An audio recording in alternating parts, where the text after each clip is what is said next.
weed control in sugar beets. So before I start, I've got to acknowledge Adam Aberly. Adam, you need to stand up. So Adam is my research specialist, and it was his first full season. Adam has big shoes to fill because right in front of him, Alexa, you need to stand up, Alexa. Alexa was our assistant for many, many years. And Alexa, I didn't mean you had big feet. I meant Adam has a lot of responsibilities to take on. So thank both of you for the work that you've done over the years. So I have to say something about the cold. Usually when sugar beet people say, boy, is it cold out, they follow up and they say, and I need help from my sugar beet cadre in the back. What do they say? It's good for piles. We like the cold weather to store sugar beets. And so this was a picture from yesterday. It happens to be from southern Minnesota. And I suspect the beets are happy that it's very cold out. So it's customary that I talk about the survey. And I'm going to do that again. So every year at our grower seminars, we ask our growers, what's your most important weed control challenge? And most recently, water hemp always takes the list. And water hemp is distributed throughout our area. Common ragweed is probably our second most important weed. And while the percentage isn't that great, overall, it's concentrated in an east-west band north of Hillsboro, south of Grand Forks, all the way to the eastern end of the sugar beet region, the eastern end of the valley. And then the one that I worry about a lot, and I suspect there's going to be a lot of kochia conversation today. Our kochia is concentrated to the north, the northwest especially, Pembina County, but there's a lot of areas with kochia. And that extends south into the Mindak Range. I'm going to try to use the pointer, Joe. So the Mindak Range is in here. We've got kochia there as well. Not so much in the south yet, but kochia is a weed challenge that's going to take a lot of our time. And I'll get into that a little bit more as we go. Okay, so 3 different topics that I'd like to address today. I want to start by talking about ethofumicate. Okay? Then second, I'm going to talk about fenmetrifan. And then finally, we're going to conclude by talking about clopyralid. Ethofumicate. So etho is my favorite herbicide. Etho is my favorite herbicide. It's been reclassified as a site of action 15 herbicide. It is a longer season chloroacetamide or group 15 herbicide. But the unique thing about etho is it's very dependent on how well we get it activated. So it loves to bind to soil. It loves to be bound to the soil surface. And it takes a good rain to get it off the soil. So I'm not talking about an all-day drizzle. I want some rain intensity to break the etho off the surface and get it into the soil solution. So when it doesn't rain, our etho lasts a long time. The literature says more than 14 weeks. When we do get rain, it's about a 5, maybe a 6-week herbicide, and you'll see that in our data. This business about performance and weather is nothing new. So my mentor, my advisor, Alan Dexter, tracked weed control with etho for about 15 years. And he put this graph together, and I think it's very indicative about our situation, about where we're at. So he found 4 environments where pre-plant incorporation gave much better weed control. And he found 3 environments when they weren't different. So what's going on? Well, in the first column, there was rainfall. There was good rainfall to get it activated. In the other column, we didn't have the rainfall. So it's all, our results are explained by rain. The cooperatives and our growers have compensated for rain by incorporating. So my message all the time is, yes, you can incorporate etho, but you gotta keep it shallow. You're not incorporating Ronit, you're not incorporating Eptam. Keep it in the surface 1 inch. And I don't care if you're chasing kochia or water hemp. Keep it shallow. So there's more incorporation to the north, less to the south. I think rain is more reliable in the southern area. The other thing in the north, we're trying to control kochia. So timely incorporation to ensure that the etho is in the soil when kochia germinates and emerges is very important. So I'm gonna show you, I've been always trying to do the killer ethofumizate experiment. And I think we finally accomplished that this year. So what this experiment shows or demonstrates is pre-emergence versus pre-plant incorporated ethofumizate. So the bars, the orange bars here, and you can see them in the chart, are from PPI, pre-plant incorporated application.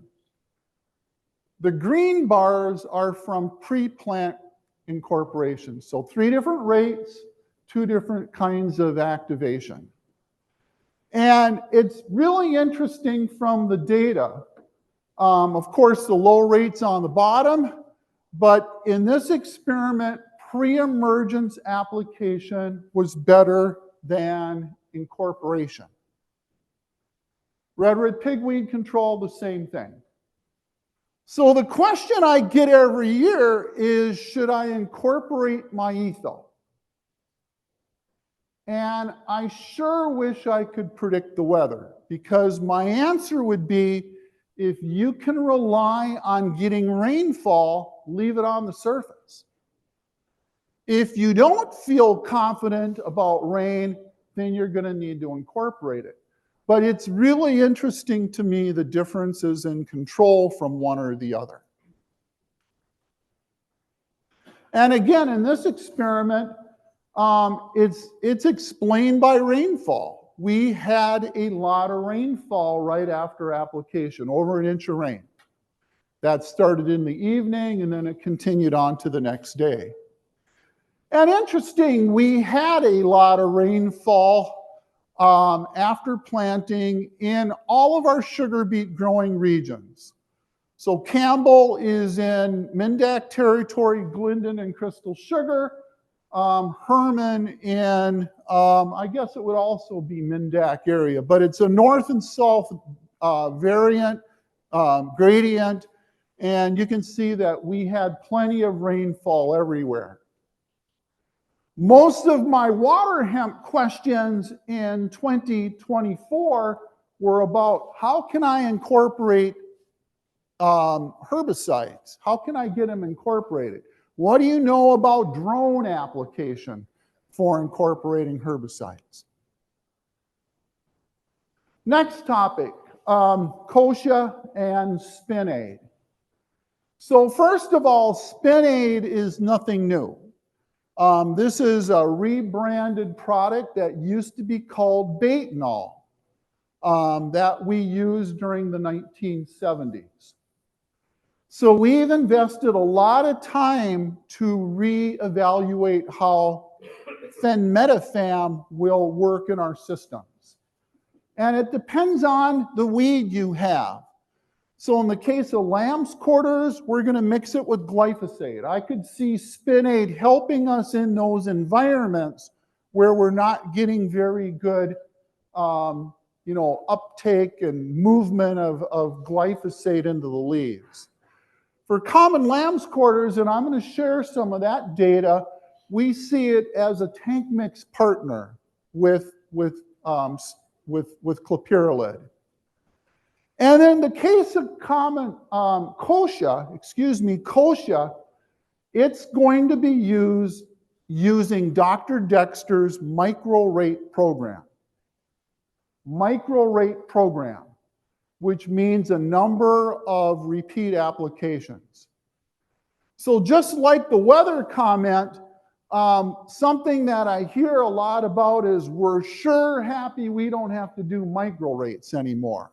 Well, guess what? Micro-rates are back because, in my opinion, that's the only way we can control kochia in sugar beets, especially glyphosate-resistant kochia. Okay, a little bit about fenmetrifan. So fenmetrifan, sugar beet metabolize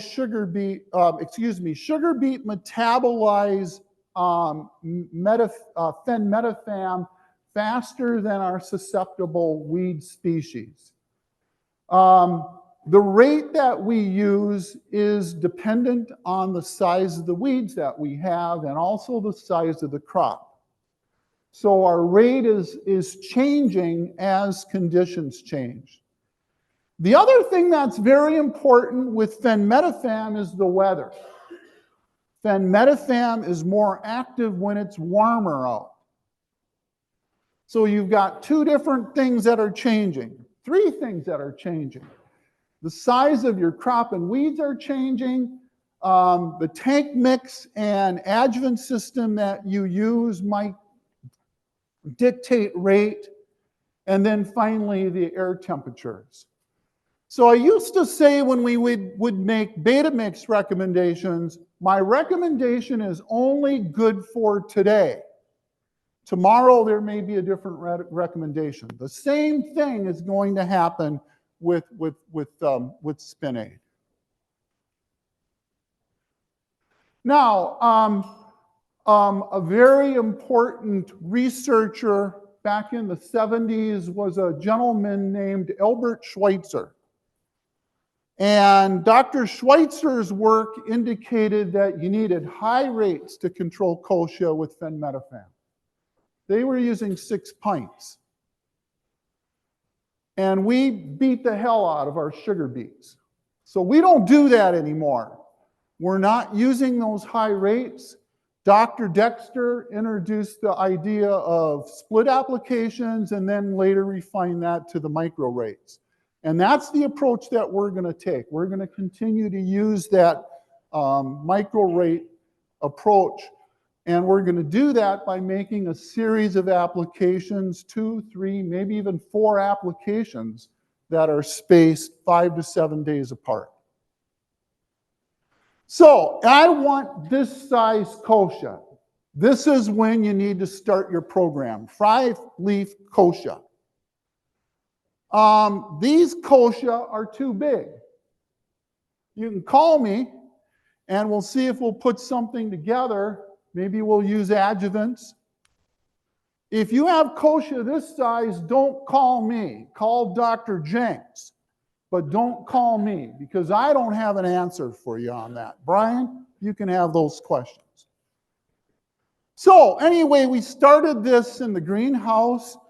And what the pictures are 1, 2, and 3 applications of Spinaid.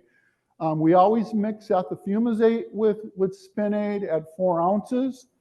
And in this experiment, I believe we use methylated seed oil as well with the Spinaid. So we went to the field and our field results, we had 2 locations, Glendon and Felton, Minnesota, that I'm going to talk about. First of all, a single application. Well, let me back up a second. I need to do this as well. The rate that we used in the greenhouse in this picture was 16, 24, and 32 ounces. And we did multiple experiments. So you might remember last year in February, it got very warm. And our greenhouse was set up for winter conditions. So we did an experiment on sugar beet safety in those warm conditions, and we had more injury. So I got cold feet right at the end. I decided I'm not going to spray 16 ounces on cotyledon kochia, cotyledon sugar beets, 5-leaf kochia. And we backed that down to 12. So our base field program was 12, 16, and 24. Okay? In retrospect, that was a mistake. I wish I wouldn't have done that. But anyway, a single application, it's not enough. 2 applications, still not enough. Our best weed control was when we got into the 3-spray program. And you can see the various combinations of rates here and efficacy. Quite frankly, they were all the same. Using ethyl pre-emergence, I don't know. At this site, it didn't seem like it added a whole lot. The Felton results, very similar. Maybe a little better weed control. This was a very, very reliable stand of kochia. And in this location, it did help us, although there's statistically no differences there. So 3-spray program in an area where kochia is your important weed is what we're going to be recommending. In our research in 2025, we're going to be looking at a 4-spray program. Spray space 5 to 7 days apart. Pictures, you can see a single spray, 2 sprays, and 3 sprays. Looked pretty good early, although it broke. And part of this is attributed to the weather conditions. It never really warmed up, so we continued to see kochia germination and emergence. We got to do better than this.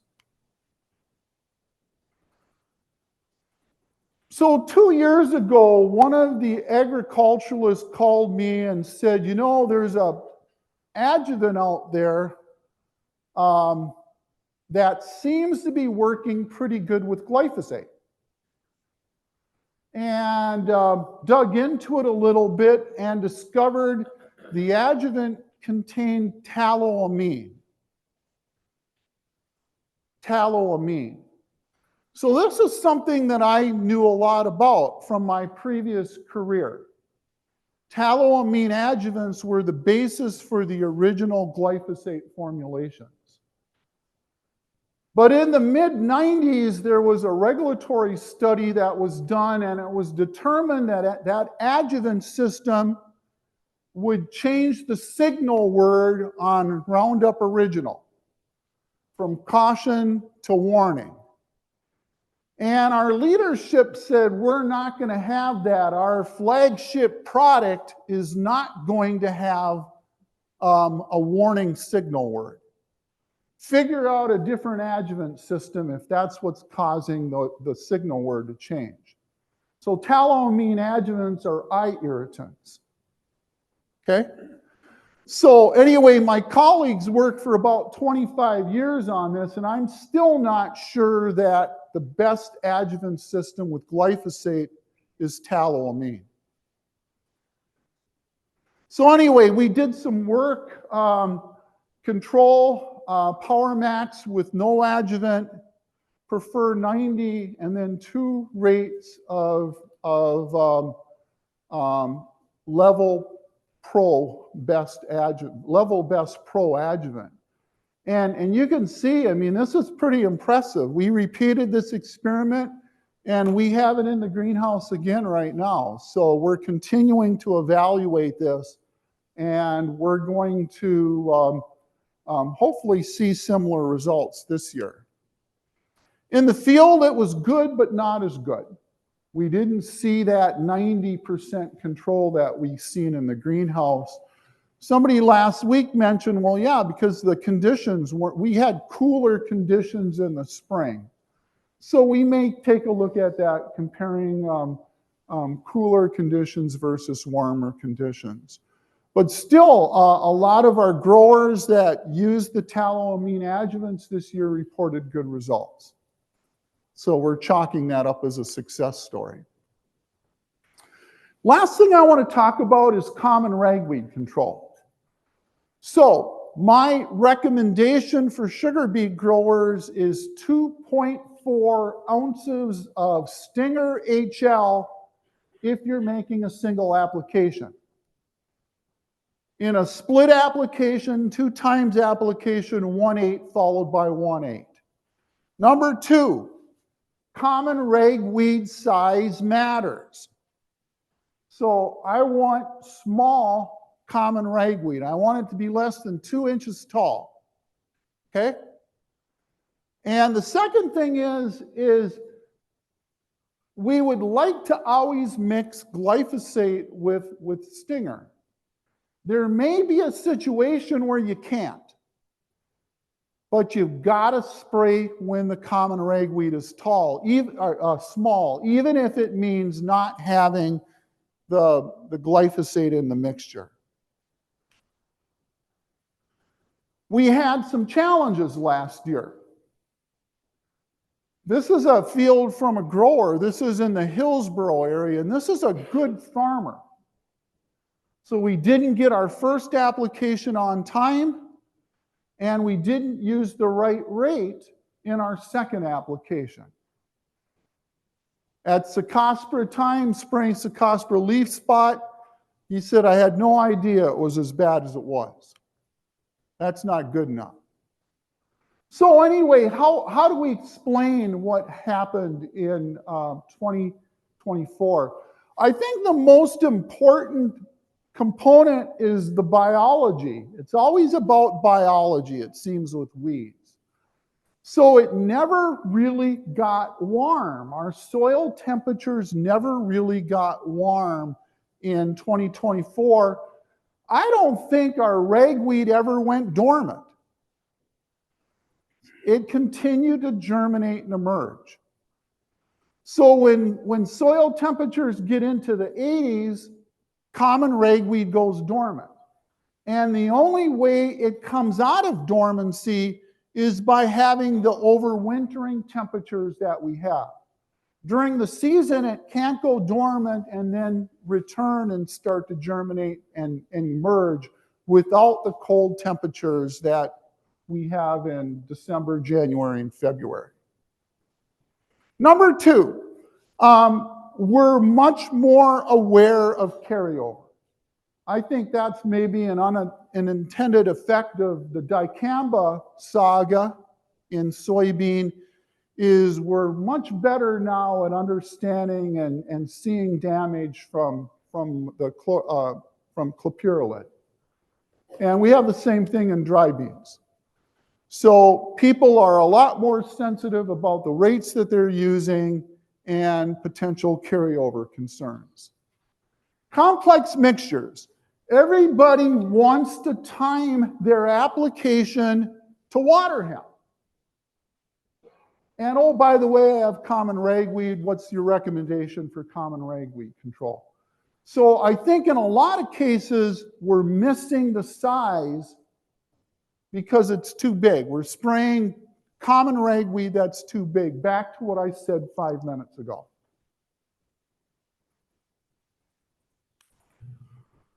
And here's some of the data. This is just soil temperature.